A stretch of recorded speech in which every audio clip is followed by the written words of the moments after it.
Welcome to Big Blend Radio with your hosts, Lisa and Nancy, editors of BigBlendMagazine.com.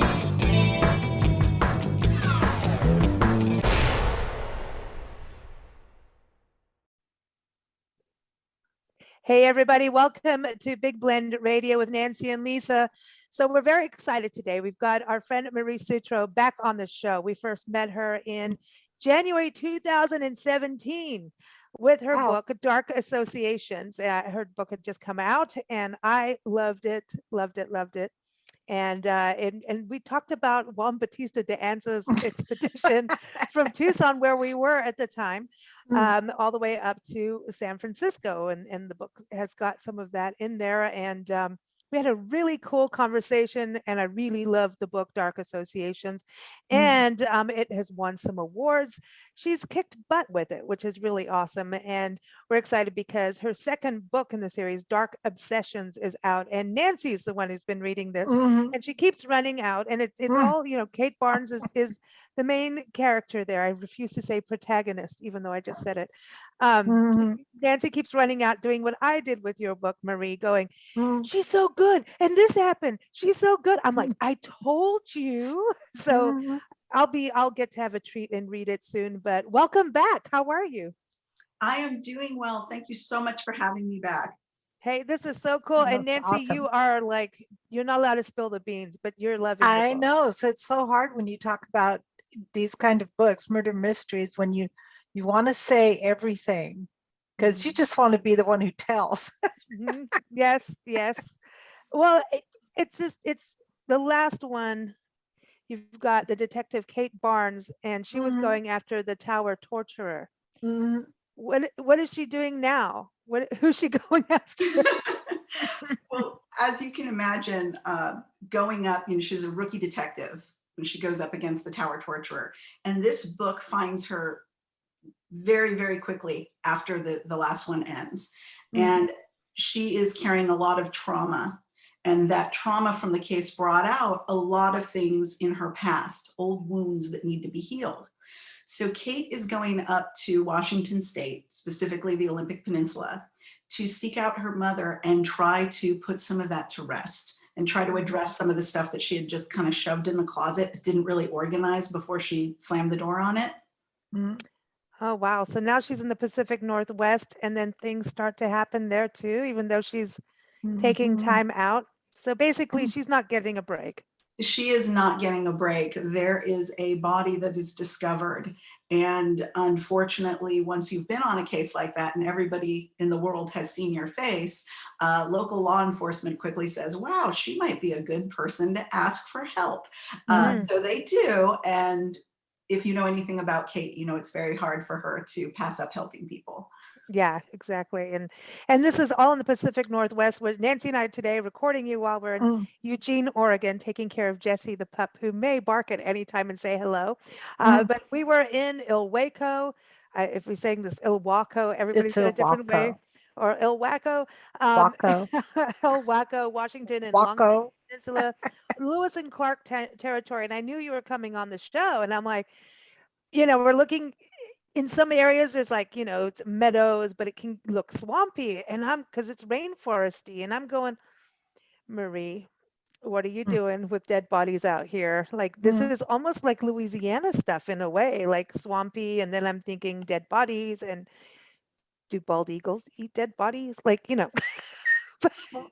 really interesting because there's so many little kind of microclimates as you go down a road, right? You'll find this gorgeous mountain meadow, and then you come to this really dense forest, and then you'll come to a, like you said, more of that typical Northwestern rainforest that's a little more lush and maybe not as dark, and there's more of the large ferns and things low-lying, right?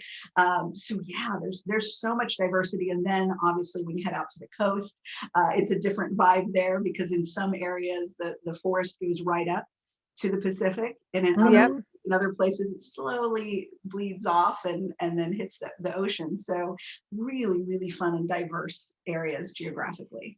Yeah, because there's ocean with mountains with snow, and I'm going, this is messed up, man.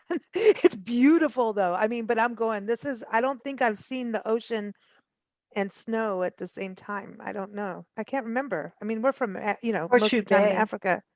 Yeah, I don't remember, Mm. but yeah, I mean, so what led you to go to the Pacific Northwest from the Bay Area, other than, okay, she wants to go to her mom, but for you as the writer, what led you to do that as the setting? Well, it was interesting because I knew I wanted to challenge her. And, when you look as a writer at a series and you say, how do I want to tie the series together? What are the main arcs that carry Mm, throughout the books? And I knew obviously Kate and her journey is a big part of it.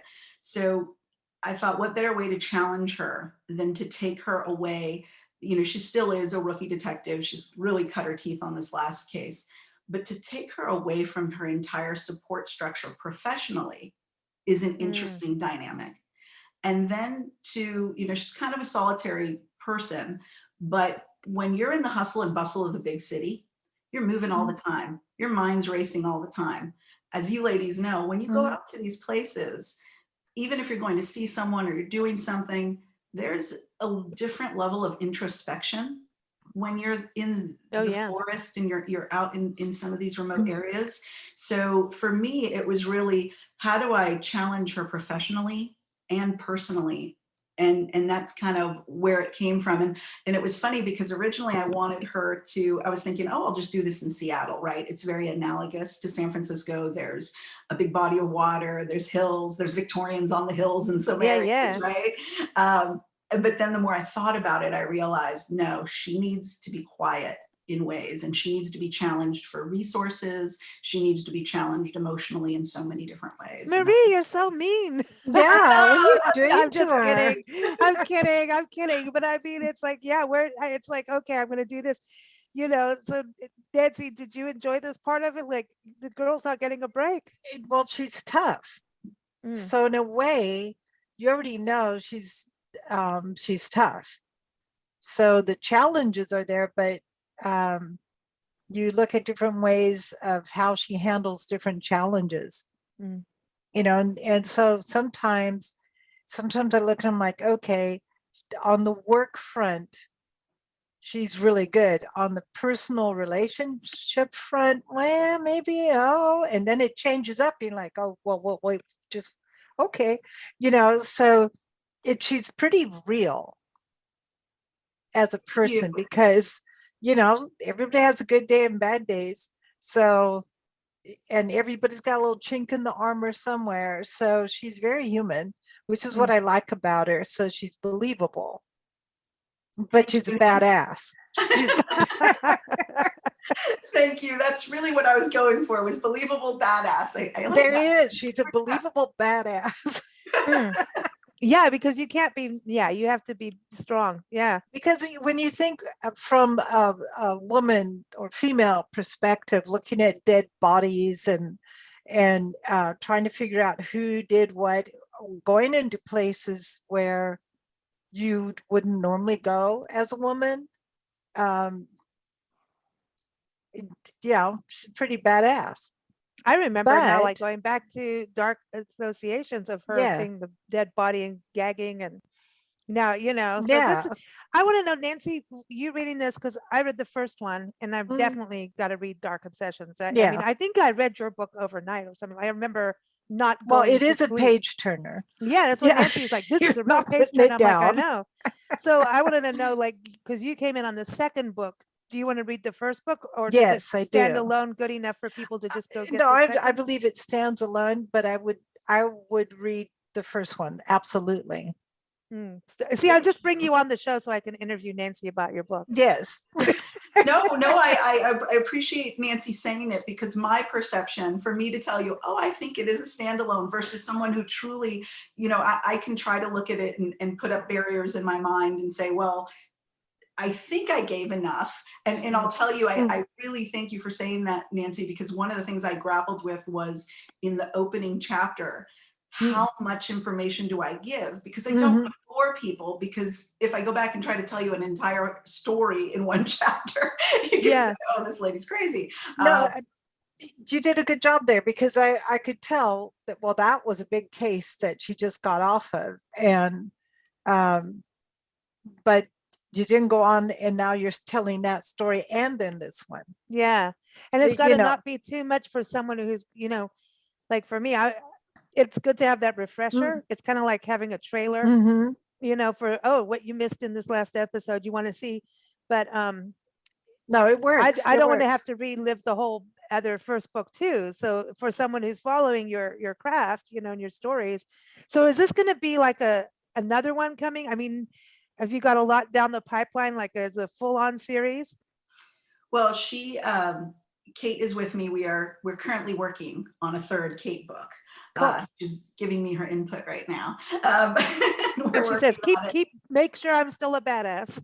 I know it. I know it. That's always at the forefront for her, and it can be a challenge, over time. How do you continue to grow her as a person and not lose those sides of her that, as Nancy pointed out so well, are human flaws? Mm-hmm. Want to see her grow, but at the same time, she needs to remain human. She can't become Superman. That whole thing in the comics where they say, well, people get bored of Superman because he can do everything. He's just Yeah, perfect, right? Which means he actually does nothing. Oh, Right. Superman, sorry. Oh, don't show him some Mercury.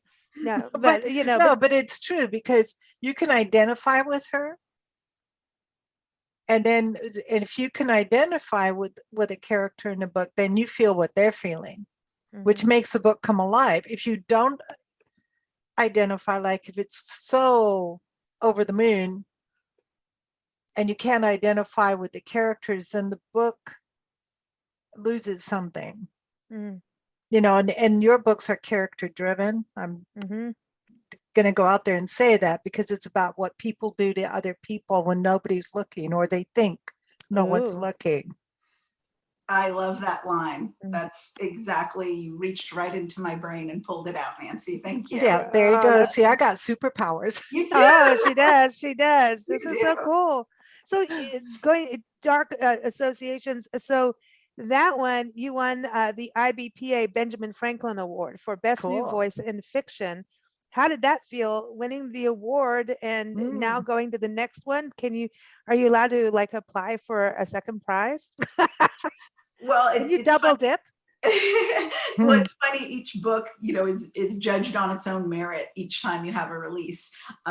So I think that, for me, I just had this goal that if I could get one person who I didn't know just to read my book and actually go through the looking glass and feel that they were in that story, that Kate was real, that all the other characters were real, and truly get out of whatever was going on in their life at the moment. And that was my goal originally. If I could just do that, just get the one person. And so when the award came, that blew me away. I still don't even know what to say about it. I think you got more than one. Yeah, because I think you got more than one person. Because you connect with the characters so fast with your writing, and then you're in the situation, and then it's mystery, and to keep the page turning and not let it slow down, but still have dynamics so your reader can catch up, breathe a little bit and still connect. It's a big job to do, and it's visual, and it's kind of like movie pace, you know what I mean, with what you're doing. So I think that's a hard work to do. It does take time. Is that why it's taken 5 years for you to come back? Well, that's an interesting one, Lisa, because I was able to finish my first book much quicker, and life changed drastically between when I wrote my first book and this second book. First of all, I moved twice, which is, as we know, always a fun challenge. Yeah. And then unfortunately, I had some family members that became ill, and then there were some end of life scenarios. Oh, sorry. Yeah, it was just, how we all kind of have those times where it's like one thing after another type of thing. And then, and then there was this thing called a global pandemic. And I know. What the hell was that? I don't know. I'm so bored with it. I know. It's like, get on with it. We don't want it anymore. Really, but it's still, it's like a Klingon, man. It just keeps. Yeah, dudes. Just saying. It is painful, and it really impacted when we look at, just the basic whole logistics and distribution chains of how you get products here and there. It Mhm. impacted printers. It impacted so many people. And The obviously, bookstores, I mean, everybody, yeah. you And know, it really turned things upside down. So even now it's interesting trying to release a book because not everybody, some people are like, wow, I want to go out, I'm going to go do this and that. And other people are still kind of hanging back, not sure if they feel comfortable. And so it's a very different world to release a book than it was when I first. yeah.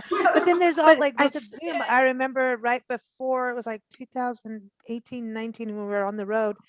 Mm, I think we talked to you right before we hit the road again, like full time again, because we just stopped in Tucson for a couple years because we had to redo everything. And now we have to do it again, but whatever, because it keeps changing. mm, But I remember telling people, oh, we need to do things on Zoom because we can all see each other and, all the mm, tourism destinations we cover. And I spent more time trying to teach people, and I didn't have time to teach people. And then the pandemic came, and now people mm, understand Zoom. And I'm like, well, this is cool.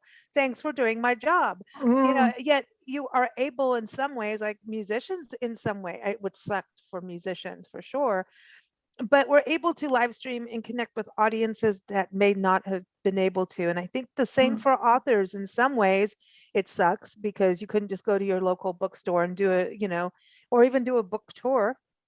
But then Yeah, there was the virtual world, which is which big. but to make it work is so much scramble. It's a lot Mhm. of work to do. I mean, I think the marketing part is just as tedious as writing a book for It is. authors. It's hard work. It Isn't really it? Isn't it is. kind of hard to just, because you Y- want to be at your desk and cozy and, coffee and Yeah, my writing. Yeah. it's s- interesting because it does take away the time, and just on Mhm.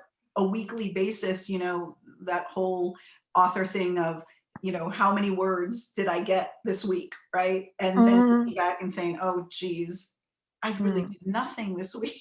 I really never even touched my laptop. It's Well, horrible. yeah, we have a hard time because Mhm. even just, we'll do radio interviews and shows, or, you're Mhm. talking to people or business meetings. And then it's like, go write your article. And I'm like, dude, I'm done. I'm like, Yeah.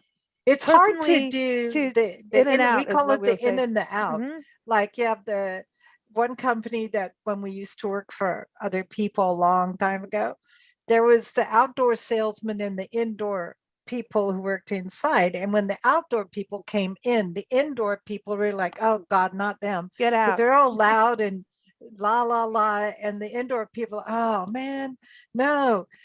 So when you're trying to do a job like what you're doing, okay, the indoor part you're writing, the outdoor is now you got to go market. So it's all in your brain at one time. It is all in your brain, and it's funny because Mm, sometimes you just feel like, wait, is there a me? Is there a yeah, me somewhere? where are you I know in that? there's the business side, and I know there's the author side, but was there ever a me? Yeah. Yeah, because And then then there's the your personal character. side. Yeah, does your character talk to you too and start dictating like, hello, I'd like this to happen now. Can you go write this? Mm. It may be 2 a.m, but get up and go do that. Well, Does that happen? your character told me that she would like to go to China and find out who let the pandemic out of the test tube. Who let the pandemic out? Who let the You know, Who let the pandemic? bats out? and it's funny you bring that up, Nancy, because that was one of the big questions for me when Mm, I was working on the book. Obviously, I wasn't ready to release it when the pandemic hit, or I was hoping to release it, but then things started changing mm, so drastically. But one of the things that was really, really, really interesting for me was, do I address the pandemic? mm. And, do Yeah. I work it into the story? And I decided that I didn't want to because Mm, I couldn't, that was my escape to write the story. I couldn't take that in that world at the time. Yeah. It was a safe place to go, to be away from the pandemic. And I thought, I want people to mm. go somewhere that they could be away from the pandemic. Well, Yeah. it's a bit soon too, because we It's not don't done. know the be all end all of everything. That's You'd have just to my write own. about mutations. Yeah. This is mutate. Well, that's an interesting thing too to write, because I mean, at one point, I remember, it was right when we started the show. It was like 15 years ago. reading a book and some novelist had suddenly put like, oh yeah, and it was a mystery. And I think the character hooked up with an old boyfriend through Facebook. And I'm like, wow, here it is, the beginning of social media being in books, because at that point, Facebook was new, Twitter was new. And it was like, and who knows what's going to happen with either one at this point. Well, right now, So yeah. I don't know. I mean, maybe Elon Musk will buy Facebook, and then Bezos can buy Twitter, and then Zuckerberg can start Snapchat. I don't know, but just for the fun of it. I But want to know, you are know, they Chinese? but there's those things of social media coming in and into the play. I remember cell phones suddenly going from, books had people with beepers and internet, and so there's this time of like, okay, where is it? Is it a fad? Is it a trend? Is it for real? Yeah. So that's an interesting thing for authors. And it's hard from in so many ways, because not only is that happening in our day-to-day lives with technology, but it's also happening with forensic technology. Forensic technology is changing so much. So, you have this whole world of genealogical DNA now, and you have touch DNA. And if you have a book from 10 years ago, it doesn't have that in there. But if somebody picks it up today, they say, well, gee, why didn't they just run this or run that on Yeah, it, right? yeah, So it's true. really interesting how things change over time. Oh, wow. That's a good Yeah. point, huh? Yeah. And things change a lot yeah. faster now than what they did 50 years ago. So Kate has to keep in school, literally, like keep learning new technology and new forensics and so you have to as well.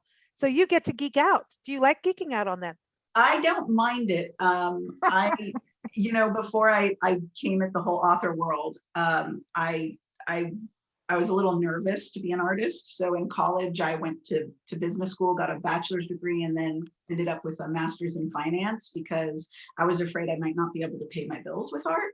So I went the tried and true path. And during that process, I learned a lot about research and, how you really dig in. And I'm kind of a geek, so I like to do research. Oddly, I go down all sorts of rabbit holes, and I have to stop myself and say, wait a minute, do we have what we need? If we have what we need, we have to stop. So, and I love it, because sometimes you go down and you're looking for one thing and you find something totally different that takes the story in another direction. So that's cool. I like that. That is the creative spark of how it just happens, and you don't plan it, and it's like, oh, well, detour, cool. That's neat. Are you still involved with the Sisters in Crime? Yes, I am. Actually, I just finished up in December. I finished up a term serving on the board of my local chapter. And as I might have told you before, I love that organization. They provide great resources to writers. They're always encouraging lesser known voices, doing everything that they can to get as many voices heard in the genre. And again, the networking and everything, it's a wonderful organization. We did a series all last year from January through December, a monthly Tucson Sisters in Crime with the authors from Tucson. And I was thinking so of much you on fun. it. And it really, our friend Eva Eldridge is the one who set it up. And she's like, she was kind of, she was on the shows and everything, but she wanted to see our reaction. And honestly, I was mind blown about like one author was writing, because she's talk about geeking out. She's like a science, like bacteria person, like all of that geek. I can't even say the name of what she does, a virologist or, that kind of thing. So her series is, she's taking the whole alphabet, and the first thing was, what do you call it? Anthrax. And she's going to end up doing COVID. So each book was the killer is the bacteria, and she's coming from a climate change side too, going, we're going to have more of these things happen as climate change happens. So then there was geologists who were geologists in the field, and then how that ties into murders. And I'm looking at these are all these women killing people. And it is funny, even as we travel, because of COVID, we ended up pet sitting along the way. That's why people sometimes you hear dogs, chickens, turkeys, soon to be a donkey coming through. You never know, so sorry, but that's the way we work, and we get to play with animals and be normal for a little bit. But we've met so many writers through that. And one of the ladies, we sat for her and her husband, old doggy Millie, and all these cats. She turns out she's also a murder writer, like murder mystery, and she kills her husband. And I'm like, every time I read any of her books, I'm like, she's killing the husband again. They And were he goes, like, I know, dude, I'm getting killed all the time. And I'm like, but she is the sweetest lady, keeps the best killing the husband. grandmother, and so sweet. She's like, come have some cookies. And I'm like, are you gonna kill me? They're Like gonna- with the no, cookies? What? I she mean, 'cause only she's kills killing people. husbands. What is it about women killing people? Like, It's an interesting thing because there's a lot of, kind of science that's been done around it, where people have tried to understand why are women so drawn to crime thrillers. If you look at even in the TV world, originally you had things like 48 Hours, 2020, or Dateline. Now you have ID Network, Oxygen Network, where 24/7 it's true crime, right? And so you really look at that, and like I said, so many people have studied it from different angles. But the one thing that's interesting is that when you look at who's committing the most violent crimes, there are women who kill and there are women who commit violent crimes, but overall it does lean towards males committing violent crime in society. So it's a very fascinating thing, because when you look at that perspective and you say, well, some people have said, are women drawn to this because they want to understand it because they know inherently they could be a victim of it? yeah. There's one school of thought on that. There's other schools of thought that just say people are voyeuristic.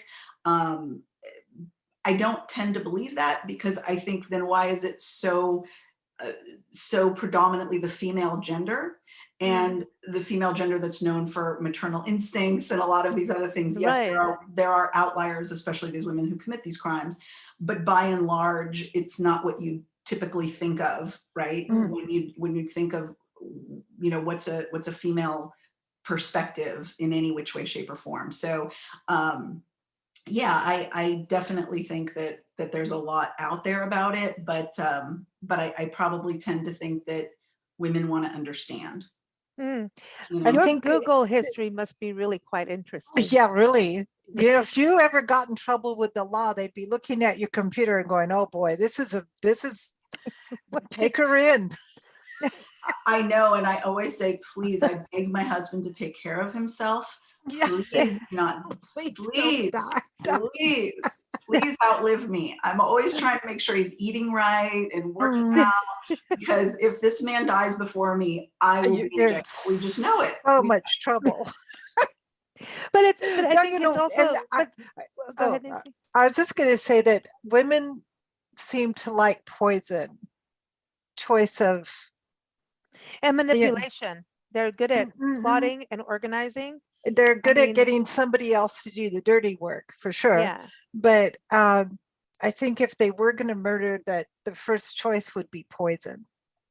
Yeah, it's interesting when you break it down like that, Nancy, what methods women use versus men, and what do they go to? And, I am a big crime geek, not just with my writing and my work, but I like puzzles, and obviously with my family history, I've always been interested and fascinated by it. And when I watch these shows, you're right, there's so many where let me get my lover to kill my husband. Yeah. Or I'm done with my lover, I want him to go away, so I'll tell my husband that this guy's, whatever. Yeah. Well, yeah, it's crazy, because there's actual real true crime that we've done interviews on, where like the mom's on the show and her daughters murdered the lover. I mean, and it was just like this young sweet girl everybody thought was nice, and then just snapped, and that was that. And it's like, oopsie, but someone died over it, and now she's in prison. And we've done interviews where women have ended up in crime, but it's because of their childhood and trauma, and just maybe growing up where their parents were drug addicts or abusers, or and it really depends on that, and how women end up in crime. And it's not understood as it's people. We need more empathy of why women are in jail. Like, there's a lot more women in jail and prison now than ever. I mean, it's pretty incredible. So it's an interesting thing. But I also think what's great about your books is you've got Kate, And we do need more women detectives. I know we've got CSI and all that stuff too, but I think when people read and for women to read that, hey, this has always been the man's job. Like, she has Mhm. to go out there and be the badass and still have that healthy dose of fear. So you have to balance the fear and the badassery. And yet if you don't have your fear, somebody will badass you. You know what I mean? So I think that's neat with what you're doing for women to read and for men to read, to connect to the female character from a Mm. book standpoint, because it's more, reading is very personal. Mhm. It is, and it's funny. One of the nicest compliments I received after Dark Associations came out was a gentleman. I was doing an interview, and he said, one of the really fun things that I liked about your book was I couldn't tell who you were. I didn't know if you were a man or a woman. Oh, He said, Oh, as because a writer. Oh, Mm. yeah. yeah, and he that's said, cool. I couldn't tell the way you wrote men and the way you wrote women. Oh, It didn't yeah. seem like it was a male perspective of women or a female perspective of men. Mm. Oh, yeah, Good yeah. point. Good Yeah, and point. so I really really loved that, because that is one of the big things. I don't want to necessarily color my characters one way or another. I mean, they need to be colorful, right? Mm. But as the narrator, I don't want to necessarily superimpose my experience, and I try to be very empathetic to Right. what is it like for for everybody. What is it like Mhm. being even the horrible killer? Why is he Mhm. the way he is, right? Yeah. That's it. It's so, you can just go down rabbit holes with all of this Oh, stuff. yeah, you can. Yeah, but it's Absolutely. interesting too, because think about all the writers who have taken pen names, like men have suddenly they're writing under a woman's name and vice versa. Like I Mhm. wonder how much of that is done on purpose. Look at Sidney Oh, Sheldon too. Like, come on, like, and then you're thinking that, or maybe a female wrote this or a male wrote this because of their name, and you don't know. And is that why so yeah. many authors don't give their full first name too? They just go Well, I would a say this or in my case, I understand there's probably, especially when you're writing darker stuff, probably a oh, lot of people want to just have a little arm's length there. Because Mm. okay. for some Mm. reason, I think sometimes people think that, are you your villain? Are you your main Mm. character? Yeah, are Right? you talking about yourself? Yes, exactly. So, And then and are you Mhm. going to write about me now because you've met us? Now you're going to. you've heard this before. But yeah, that's what He looked at happened. my Google history. Don't look at mine either. But it's funny though, because people sometimes they hear you're a writer and then they hear what you write and they kind of look at you a little strange, Like, especially if they don't like that genre. They'll think all sorts of things about why you want to write things or extrapolate who you I, are you out of know, well, I know a lot of writers who write some stuff that I'm like, I would never think that about you. Like, where does that come from? Like, that's mm. cool. But I find that cool. Like, to me, and for some reason, there are so many lawyers writing fiction, fantasy fiction, mystery, Mhm. a lot of historical fiction coming out of lawyers. So I find that really interesting how, Well, they're but good with words. because I think they're good with words, they have to be, Then they're but they're always organized. doing the devil's advocate. So there's always these two dueling sides of what's the right. They're always playing justice, man. Mhm. And it's funny to see that, sometimes play out in people's work. And it is funny. I will say, there's themes that play out, themes you want to address, and sometimes people will extrapolate from that. Do you have problems with loyalty, or do you have no, I just think it's a good topic to bring up. Yeah.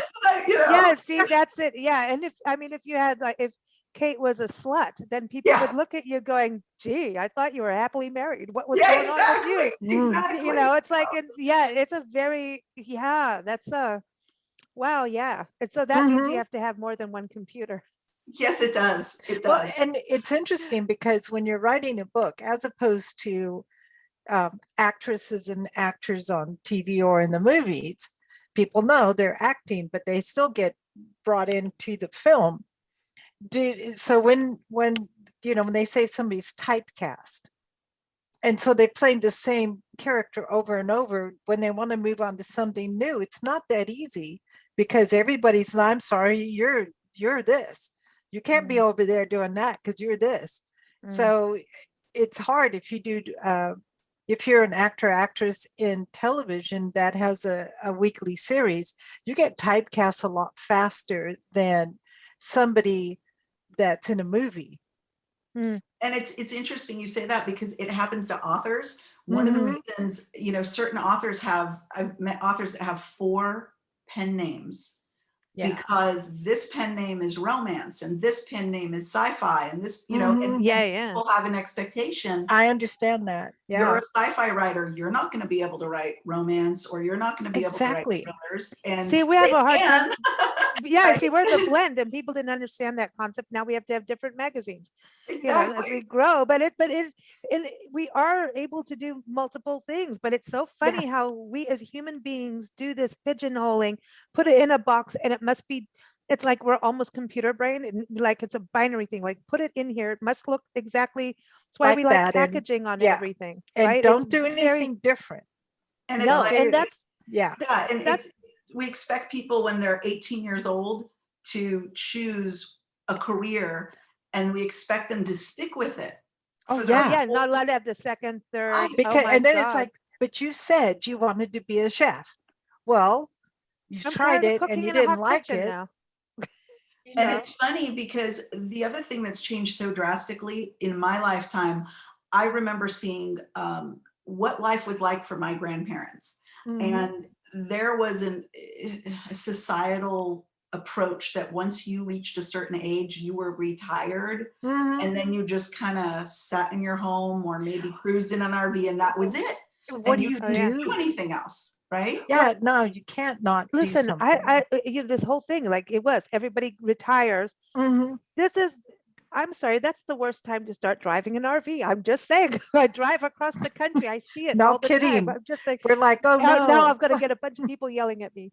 But some people are really good at it, and some aren't. And it really actually doesn't have to do with the age. But it is interesting about this. But I think we are shifting, and so that's got to be something for you as an author, is to understand those generational changes. I mean, we. Just even during the pandemic, you know, we start pet sitting. So now we get to kind of be at home while we work, and then we go do our tourism thing. So we did a lot of bed and breakfast. Oh, fun. Now we stayed in 30 bed and breakfasts in 2 years. And if you want to think about a good setting for murder, like Nancy she's got this whole thing brewing. Then we ended up running a bed and breakfast for 3 nights. That was so much fun. Because we pet sit. That would be a dream. I'm just saying that would be a dream. Come hang out with us in Asheville. The Light and the Rose. We're going to be there again in August, and it's so cool because you can welcome guests with a beer because they make beer there. But we had to clean, cook, serve, do the whole thing, and so we learned, as you know, going to bed and breakfast. Back in the day when we heard bed and breakfast, it was, you know, like at grandma's house with the doilies and the dust and the antiques. Well, people still have, some have a few doilies and some have antiques, but it's younger. Majority of the people that are running inns now, they're on their second, third, fourth even career, and want to do something with their partner or love the area. And it's a good way to buy real estate and make it work. And when you go in, it's a whole different experience. And we watched people go to a bed and breakfast for the first time, younger people, I mean, in their 20s, and not know how does this work? I mean, and then being on the other side, people are like, is breakfast included? I'm like, that's why it's a bed and breakfast. They don't know. And so watching those changes made me really realize how society has changed just from the bed and breakfast perspective. Yeah, so you've got to have to change like that too. Yeah, I think it's wonderful to see people having so many opportunities, because I don't think any of us are one-trick ponies. No. I think all of us have beautiful talents to share in so many ways. And just because we haven't to this point invested the time to be good at it doesn't mean that we won't be. It just means we haven't tried it. And again, to Nancy's point, maybe we don't like it when we try it, but I just think the way so do something else. Absolutely. I have to say, there was a part of me after all the meals were served and everybody's fine with the meals, I just wanted to go out there and go, you have no idea what I put in your waffles. Oh my gosh. No, Okay, maybe I'm not coming to bed and breakfast then. Oh my God, no, but it was so much fun. No, but- just wouldn't but- it be funny? Dude, don't would. do that. It would. No, the paranoia because there was a honeymoon couple. Oh my God, Oh the gosh, paranoia, the of stress. the stress level of, I mean, and cleaning the rooms. I mean, Hmm. you do. I mean, You don't even need to say it. you know exactly where I'm going. Yes, I do, because of what I write. I know exactly where you're going. So there's like a whole, yeah. So, but this, I wanted to bring this up about having to understand generational changes and not being the one trick pony. We were listening to an NPR recording coming down, or live show with an author, and I'm going to say his name was Robert Fowler, but I know it's not. And he's a famous author, and I can't remember his name because that's how famous he is. No, he's really cool, but he was talking to kids. And his writing had changed, and he in school really sucked in school. When he went to college, he kept going, I don't want to just do this career. I don't want to do that as a career. I'm interested in this. I want to just see. And it dawned on him that writing gave him the opportunity to be different things all the time, and to be able, because he had all these interests. And he goes, I don't want to be a doctor because that's all I'm going to be doing. But as a writer, you could be a doctor for a while and Mhm. still keep that growing. And, you can be different things. And he just said, he realized he had all these interests. So he was talking to these high school kids and they're asking him questions about going to college, about character development. I was listening to this going, this is super cool. And then we had to get to our destination. I'm like, but, Mm. but I thought that was because we identify, I mean, we're the blend. We can't just, Can't make we up our can't. minds. we Can't be can't. I mean, stagnant. You look, can't be look, stagnant. Yeah. no, look how many topics we've already talked about. Oh, you know? yeah. So do you feel that way as a writer? I mean, as different things that you're really interested in that you throw in because you want to investigate it and use it, kind of like a license to drive a different career for a bit. Absolutely. And it was funny. Somebody was telling me the other day, they said, oh, I liked this one particular character in Dark Obsessions because I learned so much from this character. Hmm. And I'm sitting there and I'm listening, actively because I want to hear her perspective. And at the same time, there's a little person inside of me jumping up and down saying, ooh, I taught people something. That's Mhm. But Yeah. see, that's cool. yeah. So yeah, there's so much of that, and the magic of it that I get to be a coroner or a mayor of a city, I or want to be a coroner for a day. I totally do, right? Who doesn't want to go and just like, if you pull the toe, is he going to move? Like, to me, I want to see Oh. when they cremate a body, if they really move. Like, seriously, They there's that do. whole thing about, They do. don't you want to see it? Because Yeah, I it's don't know if I want to interesting. see it. I but- attended maybe I shouldn't put this on air. No, I attended a Zoom and it was great. We had a funeral director speaking to us. Again, this Oh, is cool. private, right? Ooh. And he explained things that were so fascinating. I literally filled pages in a notebook, just loving the level of detail that, he was explaining about so many technical things that I don't necessarily want to share with your poor listeners who may not want to hear it, but fascinating things about the reality of these jobs. And one of the things I will share that was cute was, this was up in Sacramento, California, and he was telling a story about, I believe that he had to go and pick a body up in Tahoe, I believe is where it was. And he went up there with the hearse, and there was a crime element to it, so he had to wait for them. And so he was there for quite a while. And as he was driving back, he was really hungry. So he pulled up into fast food in with the body in the back. And I just thought that, but that's real, funny. right? That's how life is. There's That's human beings funny. driving these vehicles, right? And they need to eat. And it was just amazing to me because I'm just imagining the poor kid at the, or the poor adult, whoever it is who's working at the drive-through window and being like, oh my goodness, give him his food. But if he ordered for a It's second especially if he But if he orders two of everything. yeah, if I'll he have, got two of everything, Well, that's it's like, exactly I'll where have a my mind Coke, went. but the guy in the back will have a Yeah. 7-Up. And he needs a straw because And when it's fascinating. You know? when they transport the bodies, I mean, at that point, I mean, are they putting it on ice if it's not been embalmed? I mean, that's a whole other thing too. And that's that whole process as well. That science again. Every Mhm. time I try to make a scene, I might have a scene in my head and think, "Oh, this is a great idea, but is it going to work?" And Yeah, you know, but you get to go down the rabbit hole anyway. yes. Do you watch a bunch of weird YouTube stuff? Like, Not so much YouTube specific. I do watch a lot of documentaries. Sometimes I can find them on YouTube, but when I do watch things, I'll watch documentaries. I also try to reach out and interview people. And like you said, Zoom is great now because you can actually see the person instead of just and calling record it. on the phone. Yeah. So that is definitely great. And yeah, I probably have more things floating around in my head that people would be disturbed by than the average person. But yeah, So when the in rabbit the holes are coffin, good. do they put all those like freezer packs? Well, you know, it was funny because he was also talking about how his kids sometimes would like hang out and like if they were waiting for him late at work, they'd just like climb into the coffins and rest. Mm-mm. I couldn't do that. I could not on a bet, on a joke, on Mm-mm. anything climb into a coffin. Mm-mm. I don't ask me why. I can get into all of these topics and I can put myself in situations and be hands-on, if you will, with certain situations.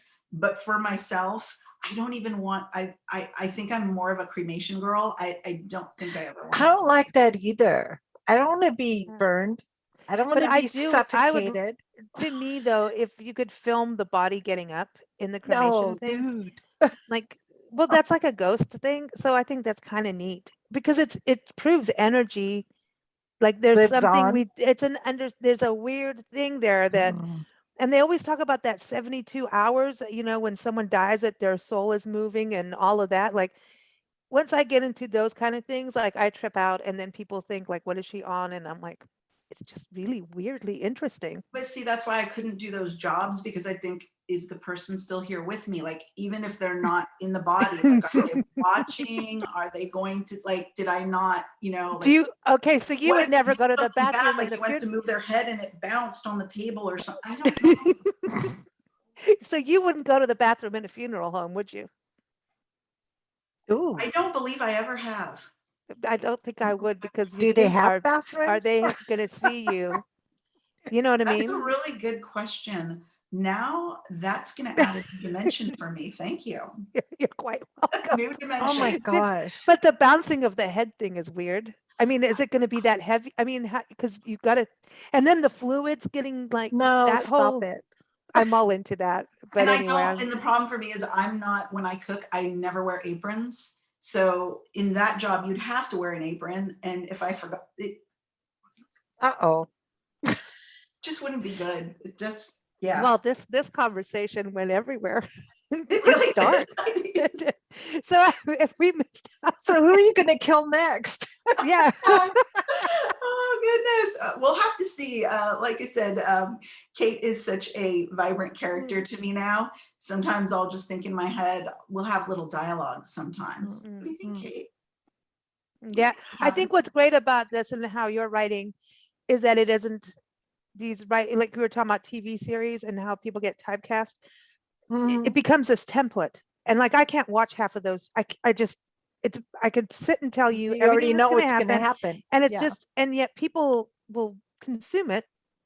It's like fast food almost, right? It's the same thing. Well, it's a comfort because you know how it's going to end. Yeah, God, it's just what a waste of time. I think it's like fast food, but without the guy with the body in the back. Yeah, Mm, right, yeah. right, exactly. And you want the guy in the body with the body in You the want, back. I yeah, want oddly, I you want I yeah. want the weird stuff in there. I want the quirk. And I think that's where like Netflix started doing better than regular TV was they allowed writers to go and write and get away from the template. And I know at one point writing, I mean, they did it with children's books. Here's your template for a children's book. Yeah. And that makes me mad actually, because I think children want more than the template. You know what I mean? It's I understand learning from that, but it's like you've got to get off of the automatic focus on your camera. You've got to, take that step beyond. So I understand it's Mhm. like learning, your basics, but I don't know. There's this thing about when To have a once, series that isn't a template is so crucial yeah, but because once you do connect with the characters like Kate. but once you know the rules, then you can break them. Good And point. have But if you don't know the rules, Yeah. then Yeah. you don't know what you're doing there. So, but once you know the rules, then you can, like I learned that in painting, that once you knew the composition yeah and the depth of field and all that, once you learn those rules, then you can mess with them. yeah And then the And artistry still, comes out, right? yes. Yeah. And so then all of a sudden there's a coffin in the middle of the painting. That might happen in my world. Who knows? you never know. You never know. Well, thank you so much, Marie. It's always fun having you on the show. It's Don't wait always another a 5 blast, years. ladies. Always a blast. No, really, thank you. And I can't wait to read Dark Associations. I mean, Mm. Dark Obsessions. Everyone, the first one is Dark Association, second one, Dark Obsessions. And so, Good. yeah, you don't know the next one? Should we not say it or? I can say it. It's actually it's teased at the very end. It's called Dark Reckonings. Oh, Ooh, dude. that sounds good. Reckoning is like, oh boy, that's That's getting a little come to mommy sinister. moment. Yeah. Ooh, little Judgment Day going on. See, this is why I Mhm. love to be here because you ladies Yeah. get me. Yeah, I You dig get it. me. I dig it. I'm all into coffins now. Oh gosh, I'm going to be thinking about this for the rest of the day. I you know, know? we're gonna come up with different styles of coffins. I'm never going to go through a fast food thing the same ever again. It's I just Uh-oh. don't not think you gonna. can. No. No, you can't. It's one of those things you can't undo. Like from now, I'm just going to always order for another person and ask them in the back. I'm just going to go, what would you like? Oh, you want this? Well, maybe that'd be you ladies fun. said you do the animal sitting and you've done B&Bs, Yeah. you've done all these things. Maybe you need to take a turn in the funeral home. Mm, We haven't done a funeral home. you know what? I would laugh. I'm I would sorry, I do it. can't No, do it. I would do things. No, I no. I know at one funeral when my aunt died, her See I- this. see, here we go. We're all standing around the grave and they lower the coffin down and the other aunt's hat flew off and went down on top of the coffin. And then the dude with the shovel just tossed the dirt right on her hat. But who's going to climb down there and get it? That's probably a good point. And she So probably it's kind of a, want it back after that point. my brother and I just lost it. We thought it was the funniest thing we'd ever seen because Well, I nobody like knew what to do. the graveyard thing is a whole other deal. I'm into Yeah. that. We went on a paranormal graveyard walk with people. We've done two in the Ooh. last during COVID, and the one they've got all these apps on their phones, and so they start talking to the graves and the graves, That's funny. and then you hear these voices come back, and I'm like, you're It's right. so, And but one guy but it's just funny. the one guy swore at the woman, and I'm going, yeah, you're actually being rude to the dead here. And he served, and he's like telling her where to go, and I'm like, wait a minute, this is fun now. I'm into this. Yeah. So there are these apps, and so that say that they can read Weird. them talking back, the ghosts talking back. It's weird. So now there's a whole other thing, and then I'm like, should you be doing this? Should you not? But I love going to graveyards because that's actually one of the best places to learn history of people, and They're always fascinating. And Mm. I don't know that I just probably because of the types of things I write, if I didn't know who the person was, I don't know that I'd want to be arguing with them because Mm-mm. I No. don't know what they're capable of at this point. And if they started out like one of the bad people in my books and now they have other powers, I don't even want to go there. Oh, I boy. know, but it's cool See? though. But it's it's a weird thing, and it's it's going to graveyards is pretty interesting, and how people leave things, for famous people. And we went to in Asheville behind the bed and breakfast where we were. They have Thomas Wolfe, the writer, and O. Henry is there. And so Mhm. people would leave pennies for O. Henry. Well, then they got the two authors mixed up, and there's pennies for Thomas Wolfe. He didn't do that. But speaking of funerals, his parents, Thomas Wolfe's dad was an undertaker in Asheville. And so he's known for these angel Yeah. statues, and he would put them out. So like, hello, we're, bring your dead in the window to let people know. And he got known. And so now in this cemetery, they have the little angel statues Over the because place. of Thomas Wolfe. So he got known as like one of the first Mm. funeral guys who were advertising. And next thing you know, Well, so Thomas Wolfe's history comes from funerals. And then Ella Fitzgerald lived there, and Scott Fitzgerald, and she burned in a loony bin. oh my God. And we went to go find the But they lived I there? shouldn't say they lived there on and off. And those two, like she was had mental illness, Mhm. and so she would check her, and I shouldn't call it a loony bin, I'm sorry, but in this facility, and they were doing this, they were zapping her Yeah. with the Electric shock. things, Electro, yeah. And so she would check herself out, and at that time he had passed away, and he would be really, it's kind of like a Johnny Depp and Amber Heard situation, the two of them. Yeah, except Yeah. for I don't know if she did that in his, anyway, I won't go there.